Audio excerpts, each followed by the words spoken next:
Today we're talking about why the entire world of whiskey is wrong about the bursting bourbon bubble, and I've got 3 predictions that are going to lead to a lot of hope if they come true.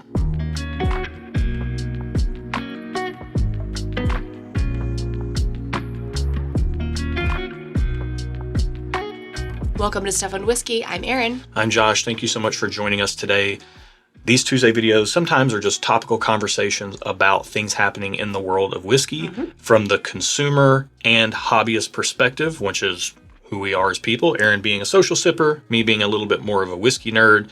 This is kind of a whiskey nerd topic, so I will kind of lead the conversation, but I know Erin has plenty to say about this as well.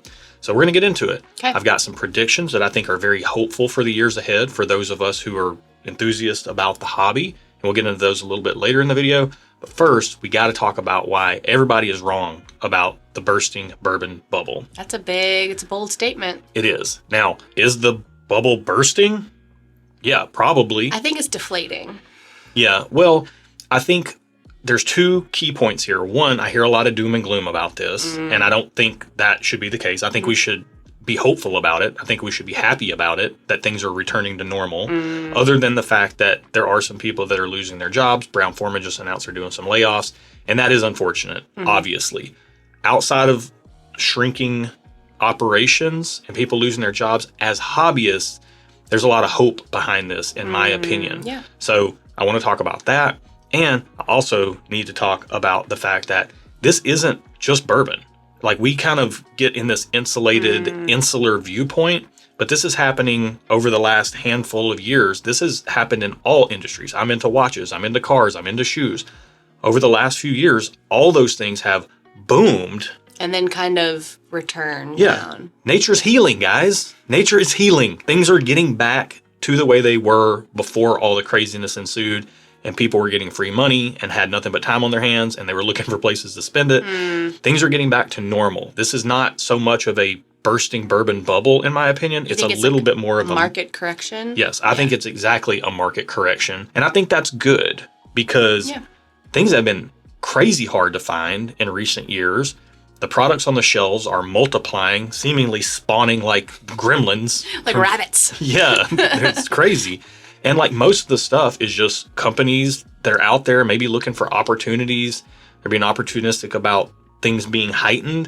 So there's a lot of products flooding the shelves that aren't really differentiating themselves from anything else on the shelf other than a marketing spin on a story. Yeah. And Or I think, a pretty bottle. Yeah, or a pretty bottle. You know, people are just capitalizing, and they've been looking for those ways to capitalize. And I don't fault any company for doing that. That's just free market economics making perfect sense. But for us hobbyists, it's been a problem because you're looking at all this stuff on the shelf. All the product in the bottles is getting younger. You don't know where it's from. There's a lot of lack of transparency. And it's been really challenging. Yeah.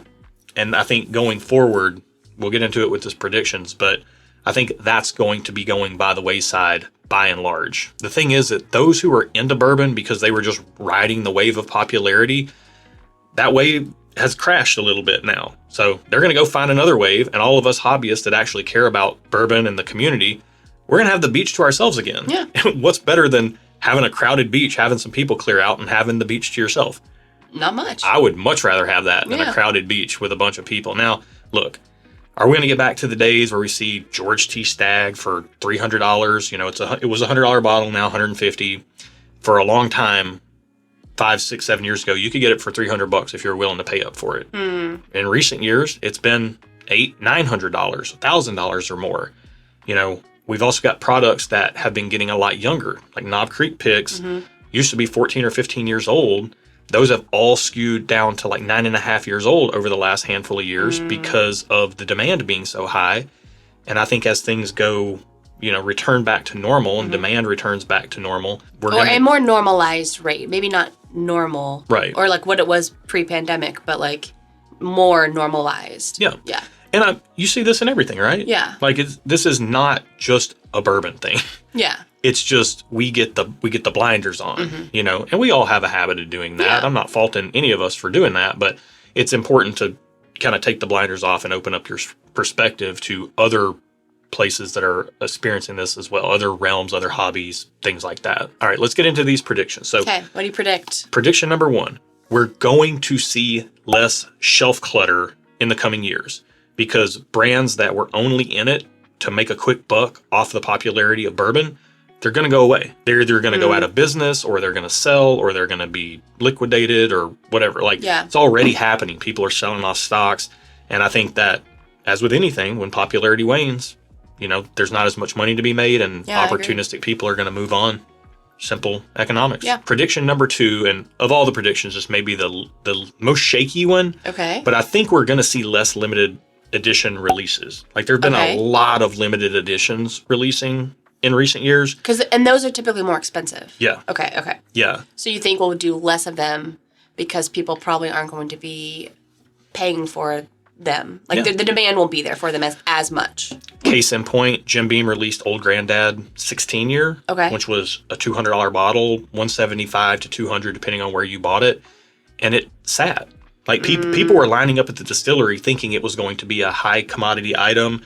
I'm sure there were opportunistic people that showed up that thought they were going to buy it for $200 and turn around and sell it for $400. That's just the way it's been the last few years, and it's sitting around on store shelves. This is going to happen more and more, and distilleries aren't going to be able to substantiate releasing these $150, $200 limited editions as frequently.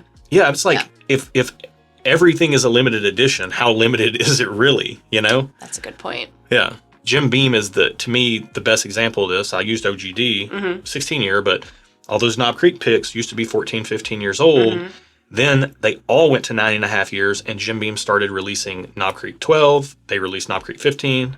Now they've got Knob Creek 18 out there. They've got all these Hardin's Creek, Jacob's Wells, and all those. That stuff is going to be harder sells to the average bourbon consumer.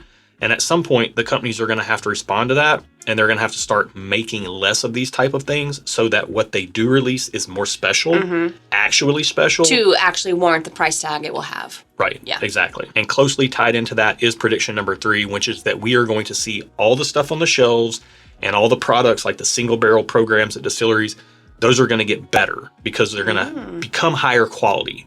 As these limited editions stop coming out so often, a lot of the older whiskey that got taken out of all these products in the last 5 or so years, it's going to start making its way back in, I believe. Yeah. Well, and I feel like lately with the boom, it's been like a churn and burn. Like, they're just trying to get whiskey out as fast as possible.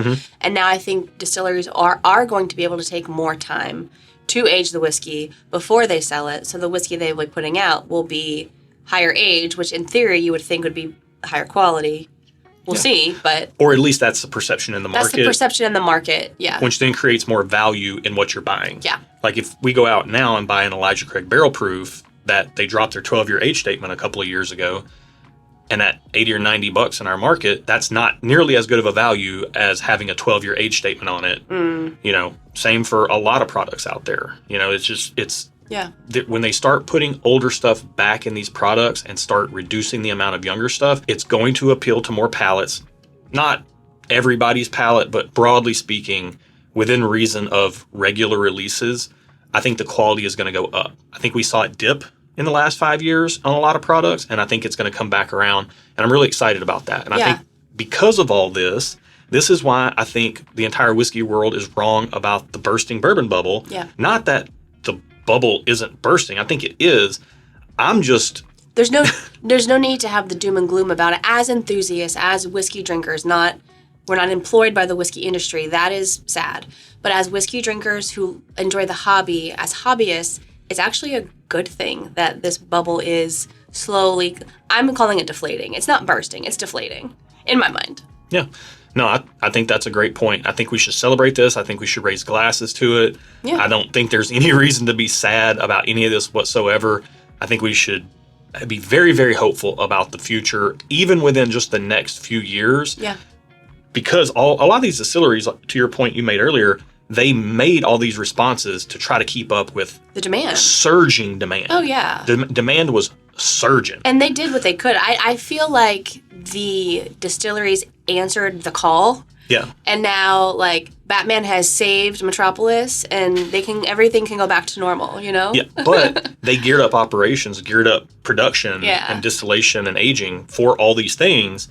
Now, as all this stuff that they've done over the last 5 years, as it continues to come of age, the demand's not there. They're going to hold on to it longer. But there's going to be more whiskey. They can take a breath and make good whiskey, which is probably what they want to do anyway. Yeah. So I think it's cool. I think the last thing I want to talk about here, and I would be curious to your input on this, the hobby isn't solely about acquisition and just getting bottles. And that's something that I think it's a little bit of a pitfall or a trap. I mean, I know I certainly fell into it, as our house full of bottles can attest. Yeah.